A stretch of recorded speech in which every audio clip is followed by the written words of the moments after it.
Permisi Mas dan Mbak Aslep sekalian, perkenalkan nama saya Keirin Meilina Duyameta. Putar dengan NIM G0024162 dari kelompok B4. Di sini saya akan menyampaikan inhal praktikum anatomi blok 2.1. Nah, untuk soalnya itu adalah jelaskan anatomi dari perineum. Nah, sebelumnya apa sih perineum itu?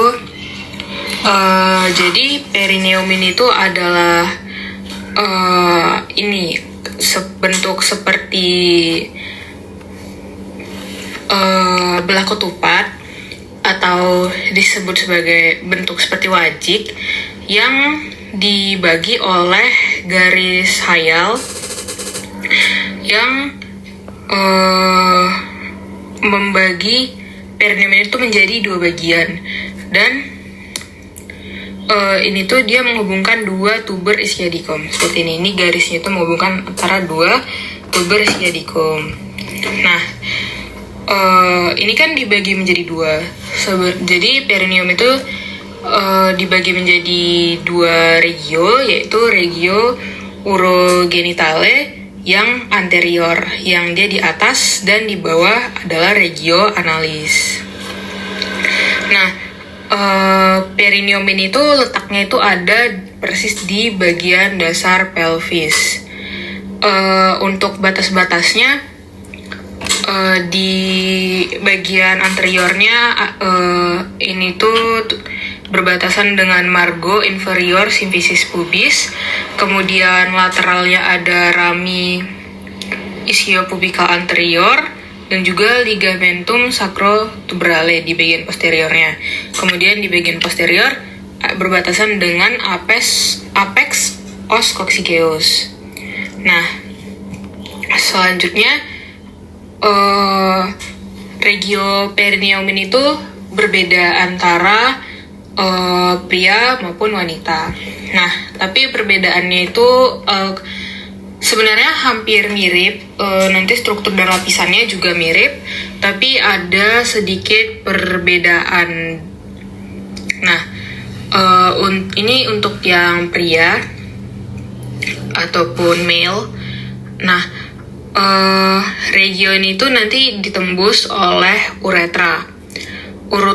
Dan perineum itu memiliki 7 lapisan.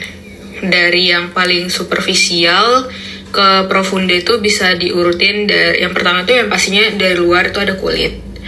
Nah, setelah kulit ada fascia perinei superficialis. Kemudian lanjutnya ada superficialis, berarti ada profunda. Setelah fascia perinei superficialis berarti ada fascia perinei profunda. Kemudian selanjutnya di lapisan setelah fascia perinei profunda ada spatium perinei superficialis, yang di situ tuh terdapat musculus transversus perinei superficialis, musculus ischiocavernosus, dan musculus bulbocavernosus. Nah, setelah itu ada di lapisan kelima ada fascia diafragma urogenitale inferior ataupun disebut membran perineum.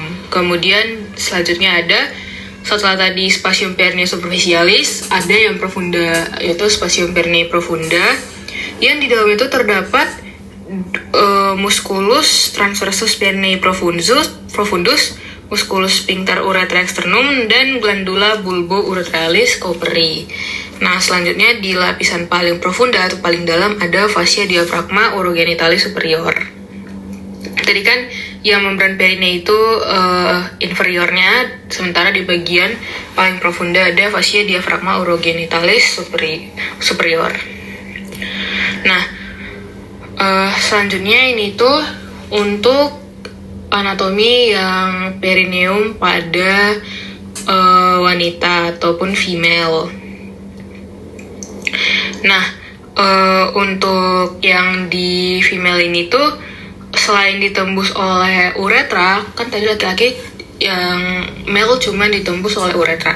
Kalau pada female tuh ditembus juga oleh vagina di bagian posterior uretra. Nah, struktur-strukturnya itu tadi seperti yang udah aku bilang itu hampir sama, tapi ada sedikit perbedaan. Nah, Dari superficial ke profunda itu sama kayak tadi. Yang pertama ada kulit, kemudian fascia perineae superficialis, ada fascia perineae profunda, kemudian ada spasium perineae superficialis. Itu juga di sini ototnya sama kayak di pria, ada musculus transversus perineae superficialis, musculus ischio cavernosus, dan musculus bulbo cavernosus. Nah, selanjutnya juga masih sama, ada fascia diaphragma urogenitale inferior ataupun membran perineae. Kemudian di lapisan ke-6 ada spasium perineae profunda. Nah, di sini tuh di bagian spasium perineae profunda ini tuh ada sedikit perbedaan antara male dan female. Nah, kalau misalnya tadi di male itu cuma ada musculus transversus perineae profundus, kemudian musculus sphincter urethra externum. Kalau misalnya di female itu tuh ada tambahan musculus sphincter uretrovaginalis dan musculus compressor urethra. Dan juga di female itu nggak ada glandula bulbo-urethralis Cooperi seperti yang ada di male. Kemudian setelah spasium perineae profunda, lapisannya juga tetap sama, yaitu fascia diaphragma urogenitale superior di bagian paling profunda. Nah, sekian dari saya. Terima kasih.